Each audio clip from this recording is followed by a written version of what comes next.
Welcome back to movie and Telugu. కొత్తగా వచ్చినట్టయితే like, share, subscribe మర్చిపోకండి. సో సంక్రాంతి సీజన్ లో రిలీజ్ అయిన సినిమా హిట్ అయినా ఫ్లాప్ అయినా డబ్బులు వస్తాయి, అది వెరీ కామన్. అది ఎంత రొట్ట సినిమా అయినా, రొట్ట ప్రో మ్యాక్స్ అయినా ఆడియన్స్ కు వేరే ఆప్షన్ ఉండదు. ఎందుకంటే సంక్రాంతి 3 days కూడా హాలిడేస్ కాబట్టి ఏం చేయాలి, సినిమాకి పోవాలి. సో టోటల్ గా సంక్రాంతికి 3 సినిమాలు వస్తున్నాయి. అందులో ఒకటి గేమ్ చేంజర్, 2 డాకు మహారాజ్. ఈ 2 సినిమాలు కాకుండా వెంకీ మామ సంక్రాంతికి వస్తున్న మూవీ కూడా వస్తుంది. సిన్సియర్ గా చెప్పాలంటే ఆ మూవీ మీద నాకు ఇంట్రెస్ట్ లేదు, బికాస్ ఆఫ్ అనిల్ రావిపూడి. ఎందుకంటే మన రావిపూడి మామ అంటే మీకు తెలుసు, రొట్ట ఏ లెవెల్లో ఉంటుందో, కుళ్ళు జోకులు ఏ రేంజ్ లో ఉంటాయో. ఓకే, ఇదంతా పక్కన పెడితే ఈ 2 మూవీస్ లో ఏ మూవీ వర్కౌట్ అయ్యే ఛాన్స్ ఉంది అనేది చూద్దాం. Let's begin the show. So game changer movie ముందుగా Jan 10th రిలీజ్ అవుతుంది. ముందు రోజు ప్రీమియర్స్ కూడా వేస్తారు.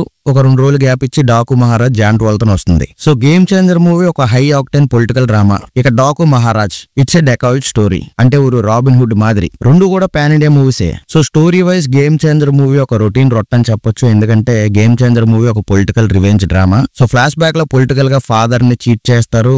25 సంవత్సరాల తర్వాత కొడుకు రావాలి, రివెంజ్ తీర్చుకోవాలి. ఇది the game changer story. But Daaku Maharaj కొంచెం డిఫరెంట్ స్టోరీ అని అనిపిస్తుంది. ఎందుకంటే డెకాయిడ్స్, బందిపోట్లు అంటే మన విక్రమార్కుడు సినిమాలో టెట్లా మాదిరి ఊహించుకోవచ్చు. సో డాకు మహారాజ్ టేజర్ అయితే ఇంట్రెస్టింగ్ గా ఉంది. ఇతనికి రాజ్యం లేదు, కానీ మహారాజు యుద్ధాలు అవి ఇవి చేసినట్టయితే చూపించారు టేజర్ లో. సో అసలు ఈ డాకు మహారాజ్ ఎవరని గూగుల్ తల్లిని అడిగితే ఇతను ఒక బందిపోటు, డెకాయిట్ అని చెప్పి వికీపీడియాలో చూపిస్తుంది. సో జనరల్ గా పంజాబ్, చంబల్ ఆ ఏరియాస్ లో డాకు మాన్సింగ్ గురించి చెప్తుంటారు. సో డాకు మాన్సింగ్ అలియాస్ డాకు మహారాజ్ కోసం, ఆయన చేసిన దోపిడీల కోసం, దోపిడీ చేసిన తర్వాత తప్పించుకునే టాక్టిక్స్, ఆ స్ట్రాటజీస్ ఇవన్నీ కూడా నార్త్ లో చెప్తుంటారు. కాకపోతే డాకు మహారాజ్ మూవీలో ఒక ప్రాబ్లం ఉంది. సో మూవీ బాలయ్య బాబుది. సో సినిమాలో డాకు మహారాజ్ క్యారెక్టర్ అంటే ఊరు రాబిన్ హుడ్ మాదిరి కాబట్టి, సో పెద్దోడిని కొట్టే పేదోడికి పెట్టే A+B² డాకు మహారాజ్ అనమాట. జనరల్ గా ఇలాంటి సినిమాల్లో మనకి సేవియర్ కాంప్లెక్స్ ఉంటది. పర్టికులర్ గా క్లైమాక్స్ లో అందరినీ కాపాడేయాలన్నమాట. సో బేసిక్ గా Daaku Maharaj climax of the mad max of the Avengers end game of the saviour complex ఉంటదన్నమాట. ఇక బడ్జెట్ వైజ్ చూసుకుంటే గేమ్ చేంజర్ ఒక 300 to 400 crores అయితే ఉంటది.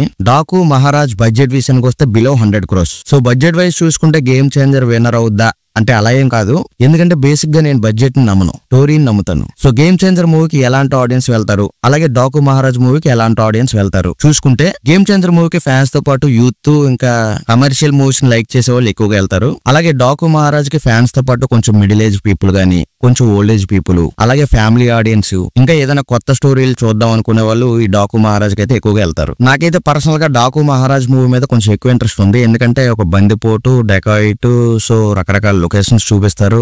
ఏదైనా కొంచెం కొత్త స్టోరీని అయితే ఎక్స్పెక్ట్ చేస్తున్నాను, ముఖ్యంగా తమన్ బీజిఎం. సో అదొకటైతే నాకు ఇంట్రెస్టింగ్ గా ఉంది. సో ఈ 2 సినిమాలకి మూవీ ప్రమోషన్ వర్క్ ఎలా ఉంది చూసుకుంటే, ప్రమోషన్ విషయంలో గేమ్ చేంజర్ మూవీ కొంచెం రేస్ లో ముందుందనే చెప్పొచ్చు. ఎందుకంటే ఆల్రెడీ మనకి డల్లాస్ ప్రీ రిలీజ్ ఈవెంట్, అది కాకుండా రాజమండ్రి ప్రీ రిలీజ్ ఈవెంట్ ఇలా ప్లాన్ చేశారు. బట్ డాకు మహారాజ్ నుంచి ఈ ప్రమోషన్స్ గురించి పెద్ద అప్డేట్స్ అయితే ఏమీ లేవు. సో నేనేమనుకుంటున్నానంటే కలెక్షన్స్ వైజ్ గా గేమ్ చేంజర్ క్లియర్ విన్నర్ అయ్యే ఛాన్స్ ఉంది. But story wise, public talk wise అయితే డాకు మహారాజ్ విన్ అయ్యే ఛాన్స్ ఉందని నేను అనుకుంటున్నాను. సో ఇది మ్యాటర్. ఈ రెండిట్లో మీ ఫేవరెట్ మూవీ ఏది కామెంట్ లో చెప్పండి. వీడియో నచ్చితే లైక్ చేసి మన ఛానల్ సబ్స్క్రైబ్ చేయండి.